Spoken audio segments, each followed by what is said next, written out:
Good morning, praise the lord. ઈશ્વરનો આભાર માનતા આવો આજનું વચન જોઈએ અને વચન ટૂંકા મનન દ્વારા આજના દિવસની શરૂઆત કરીએ.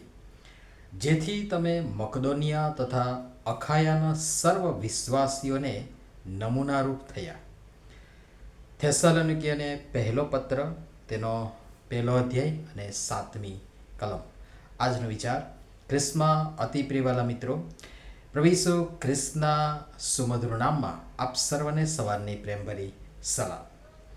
થેસ્સાલોનિકાના વહાલાઓને સુવાર્તા આપી તરત જ પ્રેરિત પાઉલે ત્યાંથી નીકળી જવું પડ્યું હતું, કારણ કે ત્યાં અતિ ભારે સતાવણી શરૂ થઈ ગઈ હતી. છતાં આવા સમયમાં પણ આ નવા વિશ્વાસીઓ જે અગાઉ અન્ય વિશ્વાસ કરતા હતા અથવા તો કરનારા હતા, તેઓ તમામ દ્રઢતા અને મજબૂતાઈ સાથે વિશ્વાસમાં લાગુ રહ્યા. એ તમામ નવા વિશ્વાસીઓ જે અગાઉ અન્ય વિશ્વાસ કરનારા હતા, તેઓ તમામ દ્રઢતાપૂર્વક પ્રભુ ઈસુ ખ્રિસ્ત પરના વિશ્વાસમાં દ્રઢતા અને મજબૂતાઈ સાથે લાગુ રહ્યા. એટલું જ નહીં, ખાલી વિશ્વાસમાં ટકી રહ્યા, લાગુ રહ્યા, મક્કમ રહ્યા એટલું જ નહીં, પણ એવા ભયંકર સમયમાં પણ એક જ વર્ષની અંદર આ નવા વિશ્વાસીઓએ એવી છાપ, એવી અસર, એવો નમૂનો, એવી સાક્ષી ઊભી કરી કે તેઓ આખા મકદોનિયા પ્રાંત તથા અખાયામાં પણ સર્વ વિશ્વાસીઓને નમૂનારૂપ થઈ પડ્યા. નવા વિશ્વાસીઓને, જૂના વિશ્વાસીઓને પણ નમૂનારૂપ થઈ ગયા એક જ વર્ષની અંદર.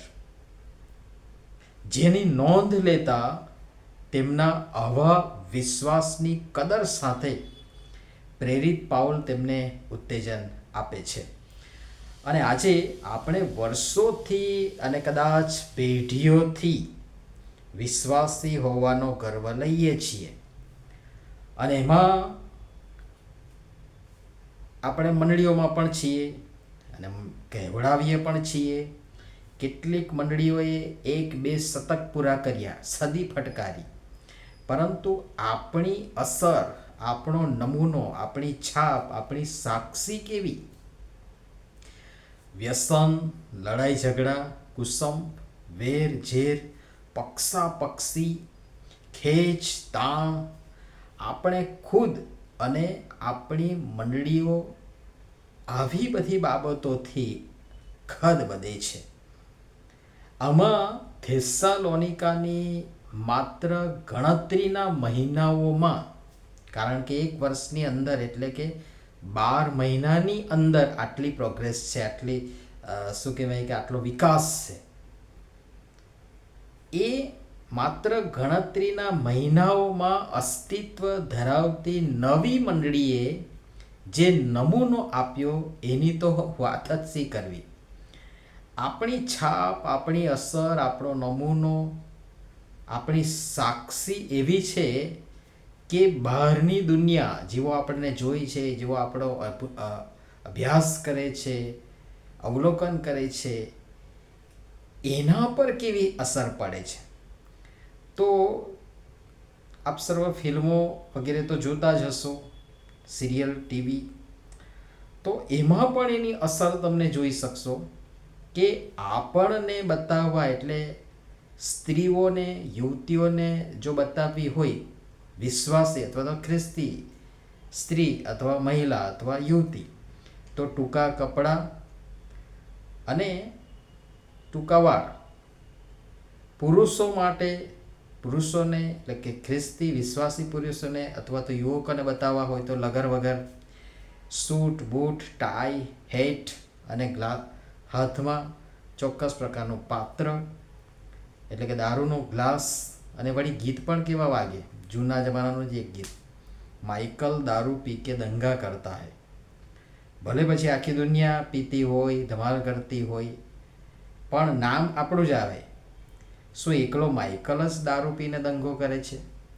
ના, પણ આપણે એ નમૂનો જે આપવાનો હતો એ નથી આપ્યો, એ ન આપ્યો અને નકારાત્મક છાપ ઊભી કરી, એનું આ પરિણામ છે. આ આપણી ઓળખ છે, આ આપણી છાપ અથવા નમૂનો અથવા અસર છે, કારણ કે આપણે જગતને એ જ બતાવ્યું છે અને જગતે આપણામાં આ જોયું છે ને એ સાક્ષી ઊભી થઈ છે જે પ્રતિબિંબ સ્વરૂપે આપણે જોઈ રહ્યા છીએ. સુધારો હજી સમય છે. એ ખરડાયેલી છબી સુધારીએ. વિશ્વાસી વ્યક્તિ ખ્રિસ્તના પ્રેમથી ભરાયેલી હશે, પ્રાર્થનાવાદી હશે, દેવની અને દેવના લોકોની સંગત માણનારી હશે, માફ કરનારી હશે અને માફી માંગનારી નમ્ર વ્યક્તિ હશે, લડાઈ ઝઘડા કજિયા કંગાસ તોડફોડ કરનારી, નુકસાન કરનારી હરગીઝ નહીં, પવિત્ર જીવન જીવનારી હશે, આદર્શ મૂકનારી વ્યક્તિ હશે અને ત્યારે એ નમૂનો આપનારી બનશે જે ખ્રિસ્તને પ્રગટ કરનારી હશે. પ્રભુ સમજવા આપણ સર્વની સહાયતા તો મદદ કરો. નમીએ પ્રાર્થના કરીએ. પ્રેમાળ પિતા, આપના બાળકો તરીકે આપનો મળેલ પ્રકાશ અને પ્રેમને પ્રગટ કરવા સાક્ષીરૂપ, નમૂનારૂપ, અસર ઉપજાવનારું અને આપનું પ્રતિબિંબ પાડનાર આદર્શ ઈસુમય જીવન જીવવા કૃપા કરી અમારી સૌની તમે સહાય તથા મદદ કરો. પ્રભુ ઈસુના નામમાં આમેન. ધન્યવાદ.